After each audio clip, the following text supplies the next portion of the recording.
Okay, I'm practicing how to do my Rubik's Cube for the past few months, just because it's like the original fidget cube. You know, it's like before there were all these now fancy fidget stuffs. This is the fidget cube originally, where people would fidget with this and try to solve the puzzle. And so it's a little bit more fun, a little bit more intellectually challenging and engaging than just fidgeting. So if you want to learn how to do the original fidget cube, the Rubik's Cube, then there's a algorithm that's available online that's called, like, I don't even know what it's called, but everyone uses the same algorithm for beginners. I like to use this algorithm because it's so simple. There's only 7 steps to it. So first step is to know, this before, the prerequisite is to learn the notation, which is F-R-U-L, and at the very last part you do D. Other than that, it's F-R-U-L.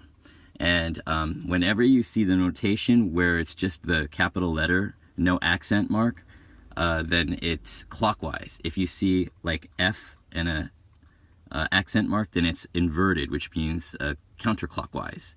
So the capital letter on its own means go clockwise. So I have made it simpler by remembering, so I don't have to take this paper with me everywhere I go, remembering the basic patterns in a funny way.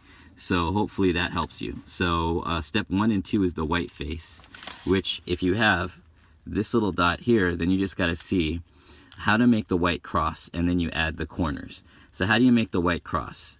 Well, you see the center is over here, and then you see the white pieces, so I know that this piece needs to match up there.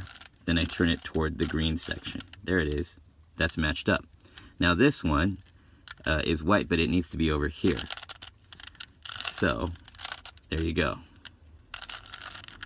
Now I've lined up the white part, and I brought that over to here. That was kind of like tricky looking, but hey, that's one thing you're going to have to kind of learn.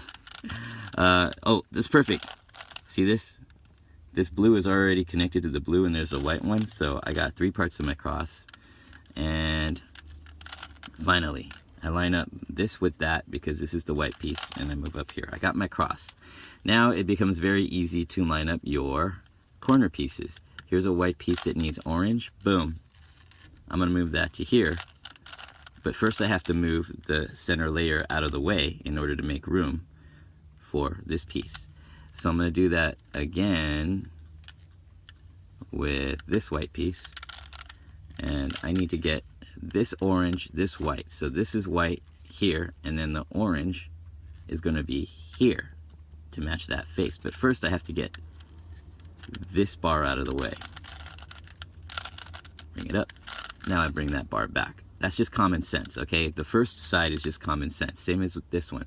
I want to put this white one here, and then this red's already on the correct side. So I move the center layer out of the way, bring it back in, okay?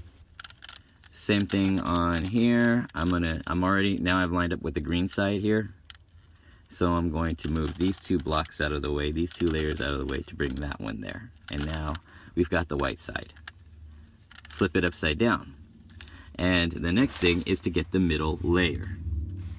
Okay, there's a way of remembering the middle layer, but what I'm going to do is take a look at here, see it's matched up properly, and then I'm going to look here to see whether I need to move it toward the right or toward the left. Now obviously green is on the right hand side if I'm holding it this way, so I have to move this piece to here, and that's called moving it to the right, which is uff. I remember it as uff.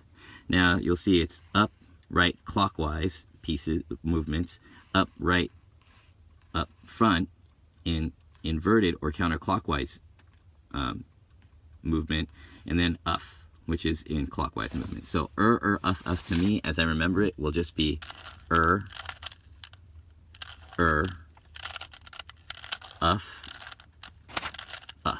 and there you go. I got that piece. So I'm going to do that over and over again until it's all oriented. I need to move this one to here because it's red here and it's red here. So uff. Got it. Next one. Got to move this to there, so it's uff. Then I gotta move this one towards the left because it's orange here. So I go uff. But this time the counterclockwise or the inverted movements are on the two end pieces. So uff goes like this. Uff.